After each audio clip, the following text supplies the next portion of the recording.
तो हेलो प्यारे बच्चे, आप लोग कैसे हैं? उम्मीद करते हैं आप लोग अच्छे होंगे, स्वस्थ होंगे, मस्त होंगे, अपना पढ़ाई मन लगा करते होंगे। जैसा कि आप लोगों ने देखा कि मैंने पहला वीडियो जो बनाया था सिपाही की माँ, उनका लेखक परिचय मैंने कराया था और आज मैं इनका पार्ट 2 लेकर आया हूँ, जिसमें मैं बताऊंगा कि यह कैसी जो नाटक है, कैसी नाटक है और किस प्रकार से यह जो सिपाही की माँ एक छोटा सा एकांकी है, नाटक नहीं बल्कि एकांकी है, तो उसको हम लोग आज पढ़ेंगे। अगर आप लोगों को अच्छा लगेगा तो लाइक, सब्सक्राइब एंड शेयर जरूर करें और अधिक से अधिक कमेंट करें। आइए बिना समय को गंवाए हुए इस चैप्टर को शुरुआत करते हैं, सिपाही की माँ को।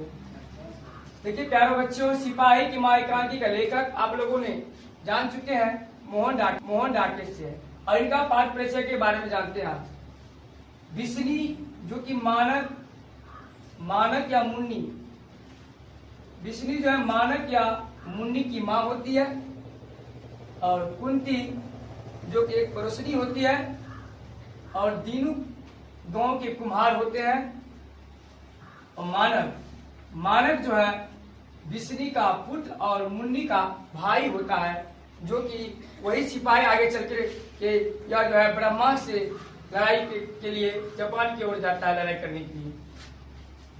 और एक अन्य सिपाही होता है और गांव के एक चौधरी होता है, और लड़की नंबर 1 और लड़की नंबर 2 होती है। आइए हम जानते हैं इस कहानी का मुख्य सारांश क्या होता है।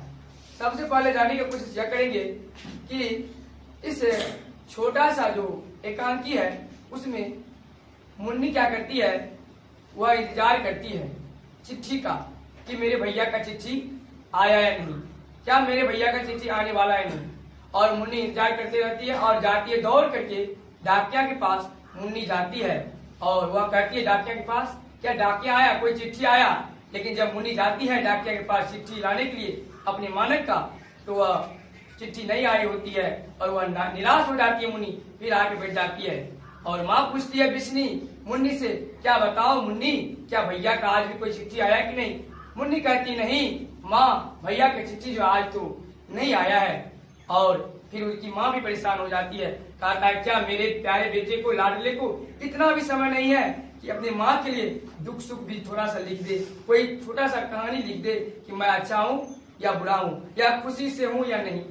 क्या इतना भी मेरे बेटे को टाइम नहीं है, उसके पास क्या समय नहीं है। और यह बात जैसे माँ कहती है और मुन्नी कहती है माँ को, माँ तुम उदास क्यों होती हो, आज नहीं तो कल। कहने का मतलब है कि अगले मंगलवार को भैया का चिट्ठी जरूर आएगा।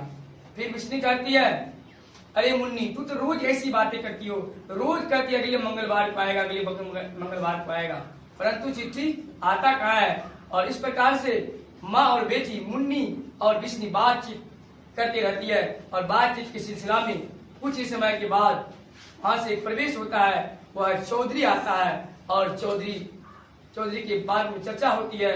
तो मुन्नी कहती है माँ, चौधरी कहता है कि वहाँ जो ब्रह्मा में जो युद्ध होता है वहां पर हम लोग नहीं जा सकते, वहाँ मोटरसाइकिल भी नहीं जा सकती है, नहीं कार जा सकती है, वहां सिर्फ पानी वाले जहाज आते हैं, और वहाँ को जबकि जहाज जाने से बहुत सारे खतरा हो सकता है फौजों को। तो मुन्नी कहता है ये बात तुम कैसे, मुन्नी को माँ जो है बिस्नी मुन्नी से पूछती है कि ये बात तुम कैसे जानती हो। तो मुन्नी कहती है माँ, बात इस प्रकार है कि अपने गांव का जो चौधरी है वह जो है कहता था कि मतलब जो भी हमारे यहाँ जहाज जाते हैं ब्रह्मा युद्ध के लिए, तो वह जो है जहाज डूब जाते हैं और बहुत दूरी तय करना पड़ती है। इस पर गुस्सा जाती है बिस्नी और मुन्नी से कहती है, ऐसी काली जुबान तुम क्यों बोलती हो, क्यों जहाज डूबेगा, क्यों फौजी मरेंगे। क्योंकि बिस्नी को अक्सर डर बना रहता है कि मेरा बेटा मानक फौज में नौकरी करता है, वह बॉर्डर पर लड़ाई करने गया है, कहीं अगर जहाज डूबेंगे तो मेरा बेटा भी डूब जाएंगे। और हर माँ को, आप लोगों को पता ही होगा, हर माँ को अपने बच्चे के प्रति बहुत स्नेह होता है, और हर माँ चाहती है बेटा हमसे दूर न हो, और यही डर उनकी बनी होती है। और बातचीत के सिलसिला में कुछ ही पल के बाद, कुछ ही चंद मिनटों में आते हैं पड़ोसनी कुंती। और आप लोगों भी देखे होंगे गांव समाज में किस प्रकार से जो हमारे यहाँ समाज में जो पड़ोसनी होती है किस प्रकार से जलन तोड़ होती है, बात बात पे जलती है और ताना मारती रहती है। और आते ही और उसको बिशनी को चिढ़ाती है। कहते क्या रे बिशनी, आज भी कोई चिट्ठी आई है कि नहीं? और जैसे ही चिट्ठी का नाम लेती है बिशनी को मन में दुख होता है, उदासी छा जाती है। कहता हाँ चिट्ठी तो आ जाएगी, मुन्नी बोल रही थी अगले मंगलवार को चिट्ठी आएगी। फिर कहती है, फिर कुंती कहती है अगले मंगलवार क्या आएगी, कुछ नहीं आएंगे।